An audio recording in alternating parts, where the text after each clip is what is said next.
Physically impossible, to elevate as if there was a rope pulling everything off the ground except for tips of the fingers and tips of the toes. The worst one you've ever seen?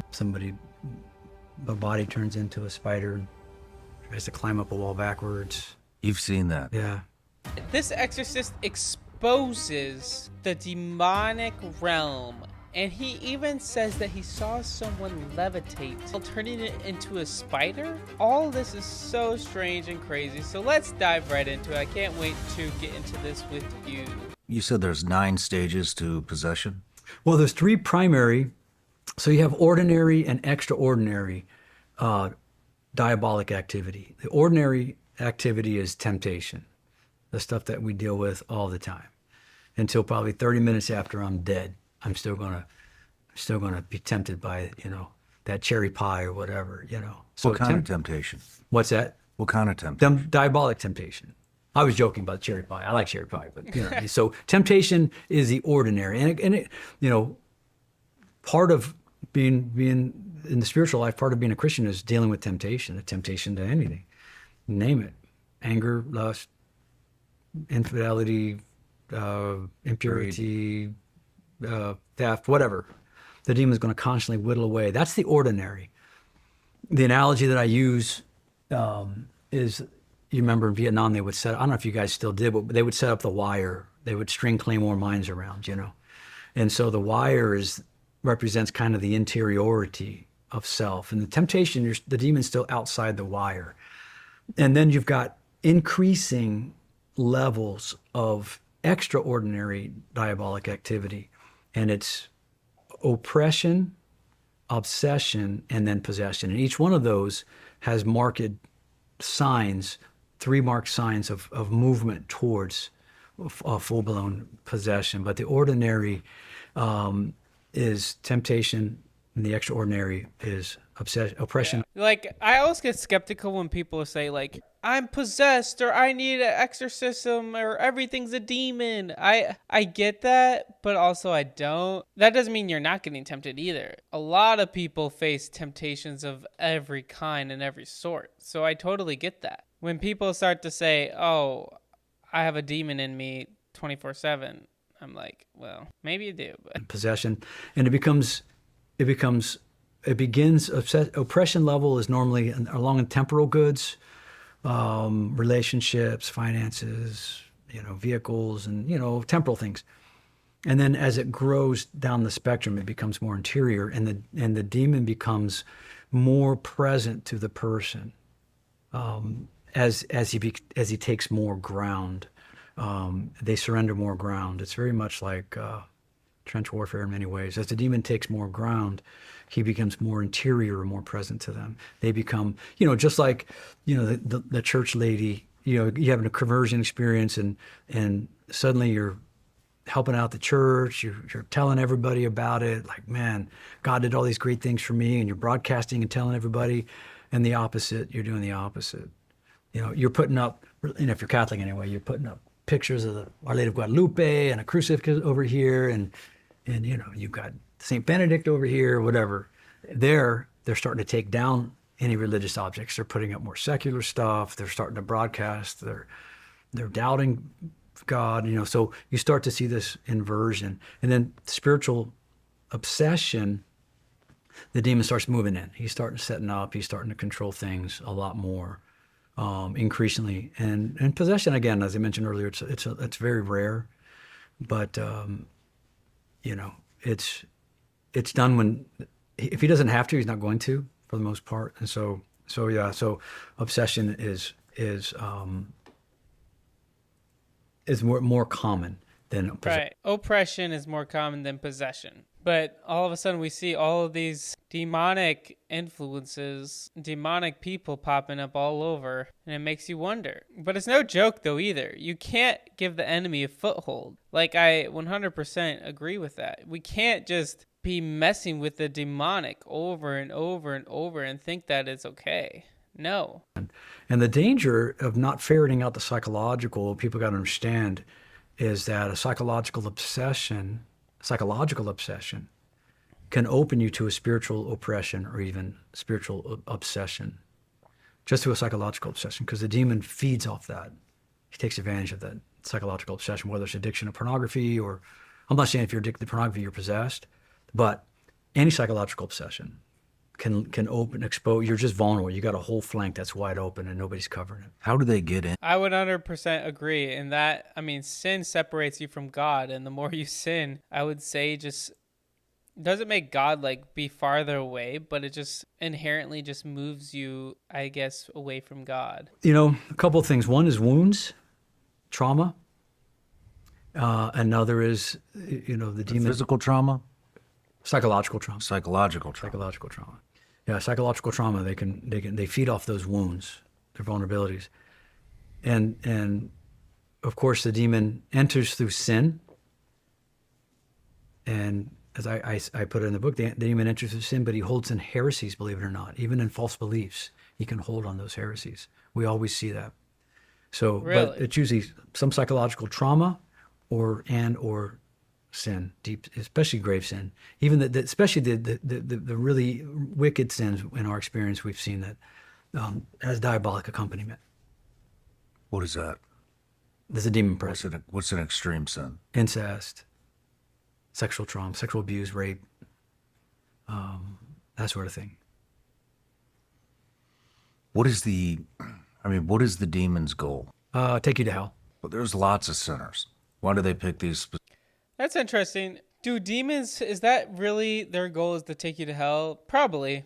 I mean, they know their fate and they dislike anyone who, I would say, probably doesn't have the same outcome as them. So I would agree with that for sure. People. I mean, what are some of the people that we were talking about? Abramovich. I mean, is she possessed? Or Well, I mean, I think if you're working specifically in that field, you're probably uncontestedly possessed. Yeah. Mm-hmm. But they're working on all of us. Father Morth, I think I mentioned earlier, the demon told him, if you could see our numbers, we would darken the sun. My name is Legion, for we are many. So they're just constantly whittling away, working at it, the perception. That's why I think you got to watch Nefarious, because you start to see diabolic psychology, the way he whittles away, what he's looking for, the vulnerabilities he's looking at. But he has no rights. That's what he's going to say. I have a right to you. No, you don't. If you're baptized by right, your soul belongs to Jesus Christ. That's it. But he takes permission. I mean, I think this guy's probably Catholic, but I would say like anyone has a relationship with Jesus and you are sealed with the blood of the Lamb, yeah, the enemy, the devil, does not have a right.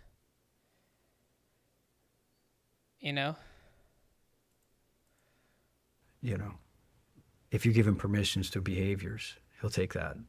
And that will be his entry point. That make sense? kind of? Yeah. By giving him permissions, you mean by Your actions. acting on temptation? Yeah. Sinful behavior. Yeah. What are some of the things that you've seen during exorcisms? You saw levitation, correct? Yeah, one of the first cases we had was levitation, all but tips of the toes and the fingertips. I mean, physically impossible, to elevate as if there was a rope pulling everything off the ground except for tips of the fingers and tips of the toes. You've seen that. Yeah. How did that feel? You're just so focused on mission, you're not thinking about it, you're just praying. You're doing your job, But, yeah. I've seen a priest start. What would you guys do if you saw that happen? Just someone just going up the wall. But yeah, I would be praying too. That is for sure. Praying, and the lady sitting in a folding chair in the room about this size. One bound slides all the way from this wall to that wall. Wow. Yeah. And I was just like, just like you're cool. You know what I mean? You're a SEAL. I was a helicopter pilot. You flew with a lot of guys, and no matter what happens, they're always cool. So on the outside, I'm always like, just doing none shakeless. On the inside, I was like dude, you got to do that again. That was wow. You know? But I mean, I joke, but yeah, it's some of the stuff. It's just wow. I mean, what are they saying when you're performing the exorcism? The Yeah, sometimes possessed person. yeah, when we talk about what the demon's saying or manifestation, what happens is the demon appropriates the senses of the person. And so they take, again, the demon, properly speaking, possesses the body, and they appropriate their senses, sight, hearing. You know, they traffic in the senses. Some are sensitive to different things. You know, I can't tell you how many times you can't hear it, but I've got Gregorian chant going right now. I can't tell you how many times I would do an intake and they'd say, "Can you turn that music off?" I'm like, "What music?" You know, it's coming out of your pants, your jacket. I'm like, What? so I'll put it up. And I'll crank it up. You mean this? And I'll crank it up real loud. No, I'm not going to turn that off. Because it's aggravating something inside of me. No way. Okay. I'm not turning it off. No way. So he plays music where no one can hear besides like a demon. No way. You know, I've seen it one time on, in fact, for example, music, Gregorian chant, which is the chant of monks. Okay. Catholic monks, Benedictine monks, praying ancient prayers. You know, Gregorian chant goes back to the 500s. You know, Gregory the Great is when it kind of started. So maybe 600, and so the priest says, "Okay, let's basically get the party started." You know, so I have the Te Deum, which is an ancient Gregorian chant. Te Deum laudamus, we praise you, God. And it's the chant of the choirs of angels chanting before the throne of God. Okay. And so I just hold it up. And as soon as the demon was kind of stoic, and as soon as he hears the Gregorian chant, immediately starts manifesting. And then the priest jumps in and does the exorcism. Wow. And then the next week I thought, I'm going to be smart because I'm a smart guy, you know. So I played something else. The Dies Irae, they played on Good Friday, the Day of Wrath. So I want to play that one as being a smart guy. So I just held that up, and the demon just went like this and looked at me and just looked at Father, and nothing happened. So I was like, man, I wonder what happened. So I look on the iTunes. The first one was chanted by the Benedictine monks of Santo Domingo de los Silos in Spain. And then the second one was the Westminster Choir of Lay People. So the demon knew it's not just the words or the sound, it's where it's coming from, the heart of the church, the monastic heart of the church of chant. The demon could tell the difference. Wow. Pretty incredible, you know. So they traffic in the senses, you know. But what do you do when you have a possessed person levitating? Oh, the priest stops it. Stops what? Yeah. The exorcism? No, he just, hey, stop that. Yeah. How long does it take? Usually an hour and a half. Sometimes I've been in there 3 hours. Someone just levitating. You're like, hey, stop it. Stop it right now. In the name of Jesus. You know, but so different other times I've seen other guys, like I read it somewhere in the Catholic news about a couple of years ago. A lady manifested at mass, and 3 priests grabbed her, took her to a chapel, and prayed over her for 9 hours straight or something. But that doesn't help. It's just going to light stuff up. You're just going to use a lot. You're going to blow through a lot of brass. But yeah, they're not. Generally speaking, they're not going to be ready for that. You know. So hour and a half until they're done. Can you describe the worst one you've ever seen in detail? Yes and no. Yeah. I mean, levitation, the manifestations are terrible. The most glorious things are the conversions and the holiness that they grow in. But levitation, the body turns into a spider and tries to climb up a wall backwards. You've seen that. Yeah. That's insane. Why is he not talking about that right away? Anyone who has seen that would be going crazy. Those are fairly rare. You know, they happen. Well, guys, I really encourage you to all just trust in Jesus. Know that he is good. Know that he loves you. He's longing to have a relationship with you. I encourage you to put him first. It will be the best decision you could ever make. And now, just remember, guys, Jesus loves you.